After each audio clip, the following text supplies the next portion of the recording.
Hi, Bill here with 30-Minute Woodshop. Thanks for joining. So today I want to show you how to make let's call it a toolbox, all right? And the tool I'm actually making the box for is my very old Milwaukee heat gun, all right? So I've had this heat gun probably since the 90s.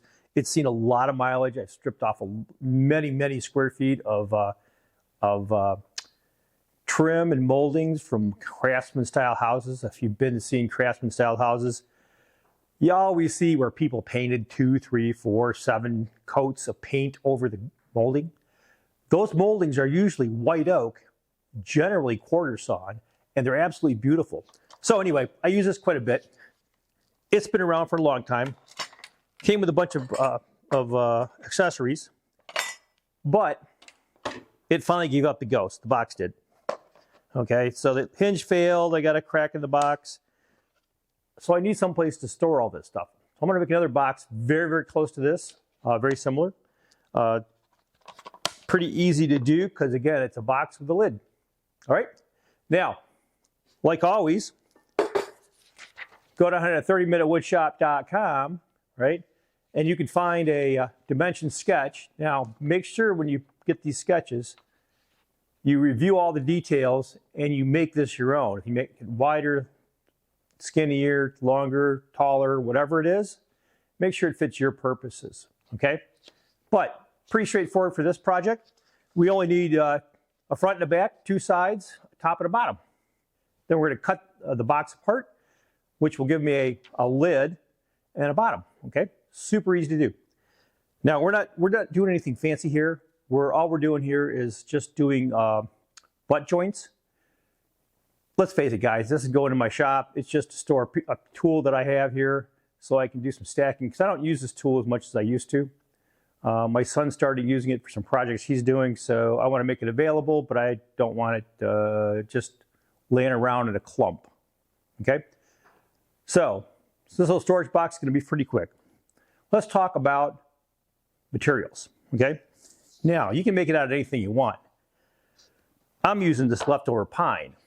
Okay, and these happen to be, what are these? So these are 9 5/8, which makes them a 1x10. Yeah, I know.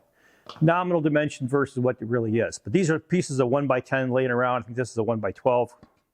Yep. So I'm going to cut some strips out of this. Then I'm going to do a little bit of put some rabbets into it, and then I'm going to go ahead and cut those to length, and then I'm going to do some assembly work. I also have to cut, I'm using 1/4 inch. Where's my 1/4 inch piece? Right there somewhere. I'm going to use a 1/4 inch top and a 1/4 inch bottom for this. So it's very easy, very cheap to do. Okay?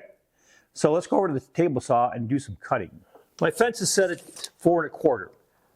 Now the reason I'm doing this is my method of work here, my method of assembly is I'm going to make the box itself, close the entire thing, top and bottom. And then I'm going to cut away the lid from the bottom of the box.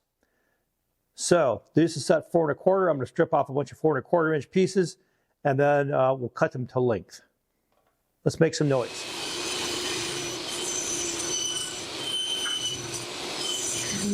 Now, for me, according to the sketch, it says I need 2 pieces that are 8 inch for my ends, and I need 2 pieces at 10 1/2 for my front and back. So let's cut those.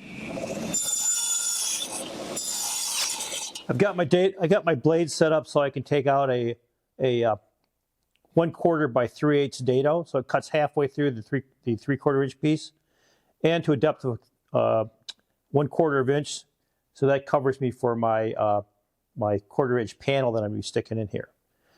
This is my test piece. I always do a test piece, so I'm ready to rock and roll. Let's cut.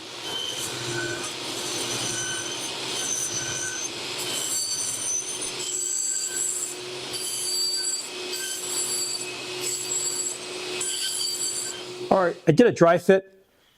I was just going to do a straight butt joint, but decided against that. So what I'm doing here, I'm actually putting in a dado, or I'm sorry, a rabbet. So I'm going to be rabbiting all 4 sides of the front pieces. So when the parts go together, they'll go together tight. Before, if you do it, you end up with a little hole here. And those are fairly easy to fill, but I kind of didn't want to do that. So this is a lot easier. Since the saw is already set up, I can just cut it and do a lot of nibbling, and I'm done. So let's keep making some noise.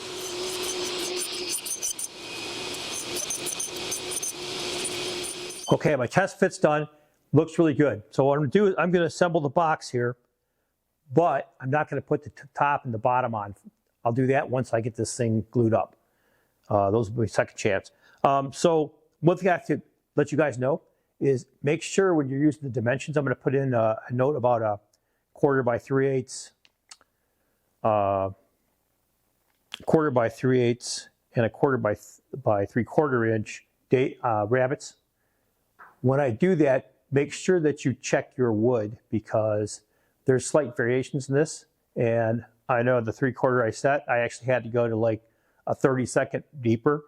So keep that in mind. Anyway, let's get this all set up here.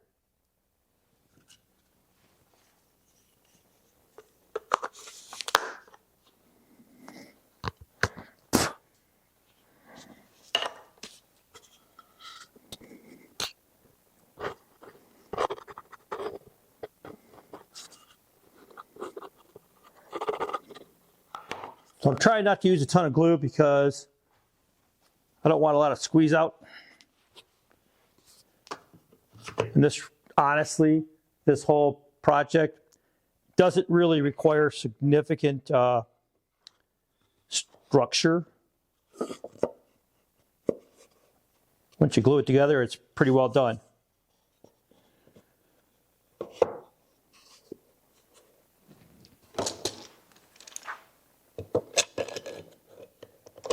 Small enough, I'm using one clamp this way, and I'm going to use one clamp the other way.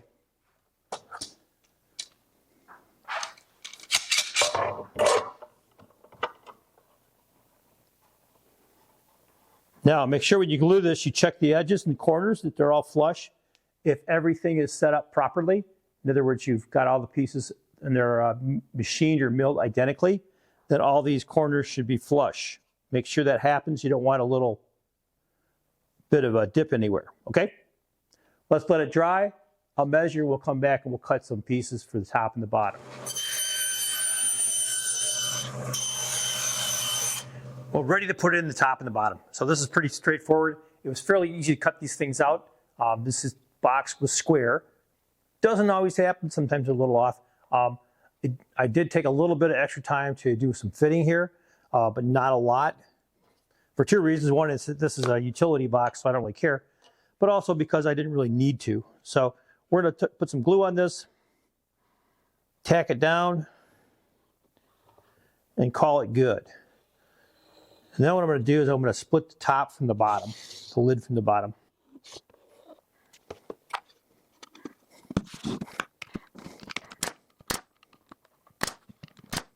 Put glue in here.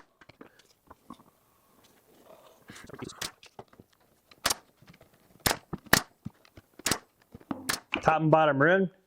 Now what I want to do is I want to cut the top off the bottom. So I'm going to go over to the saw, set it for 1 1/4 inches, run it around, and that'll split the two.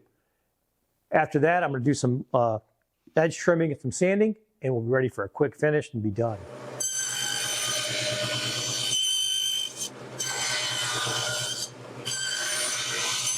With the lid and the bottom separated, the box is pretty much ready to do some finish work on it. So first thing I want to do is I want to sand. Then I'm going to go on the edges and do some quick routing because I want this nice and soft. And then what I'm going to go ahead and do is probably throw on a coat of maybe a spray, probably it's kind of some kind of spray paint, rattle can, maybe a rattle can white or something. It was black. Maybe I'll do a black racing stripe on a white background. I don't know. So let's go ahead and get this sanded.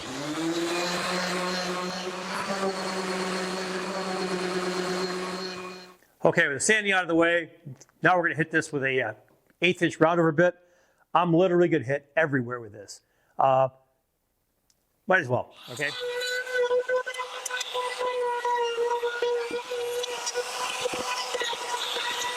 And there we go. We're ready for some finish on this. And the hinges, of course, hinges and the latch too. So, but I'm liking what this is looking like. So we're pretty good. All right, let's keep working. All right. What I decided on was wax and oil finish. This is never going anywhere. It's going to be sitting here in my garage or my shop for God knows how long. Wax and oil is absolutely perfect, and I don't have to wait for it to dry, which is a cool thing. So I'm just going to throw on some wax and oil. This is a mixture that I make myself, which is pretty easy to make, to be frank. All it is 6 parts beeswax to 4 parts mineral oil. I have to look it back up. I haven't made it in a while. So, but it goes on pretty easy. You can see it nice, darkens it up a little bit. I like that. So I'll rub it in and then wipe off any excess, and I'll be ready to put on all the hardware. What a great little project, and super useful for me. Now, I hope you guys, build something like this for yourselves. If you have those kind of tools laying around, things like that, you can always get a little noisy there. You can always get a dimension sketch for this. Be sure you make this your own, all right? Be sure whatever you do that you make the measurements and make this your own. Longer, taller, fatter, wider, thinner, whatever it is, okay? Because I'll be honest, this thing just fits, all right? It could really stand another inch in terms of the front to back dimension. So I may actually add that in here, and I'm going to add a couple other things because this is designed. The one drawing I have right now is designed for a butt joint without the rabbets. And what I did here is I rabbited these joints, which I like a lot better. So I'm going to throw those in there. I'll make some notes on those things. I did salvage a set of hinges, all right, 90-degree hinges from a cigar box. So that's just, something I found. I haven't decided on what kind of latch, if I'm even going to bother latching it. I may put a snap latch on here. The one I have is slated for a different project, and I didn't really want to use that. And I put silver hinges back here. So I'm thinking silver hinges or silver snap catch in the front maybe or something, if I even do that. But this is perfect. I don't have to worry about this box that I used to have over here that's literally falling apart. So it's lasted a long time. This one's going to last even longer. So, like I said, you can always get a drawing, dimension sketch. Go down here, 30minutewoodshop.com. You check that out. You can check out Hit More. You can find tools I use. You can go check out the blog that I have. There'll be some, matter of fact, there's probably some additional information in the blog. A couple of things you guys didn't see on this. All right.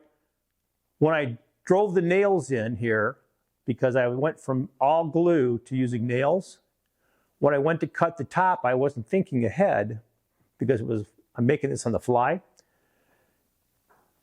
It went right down the cut line.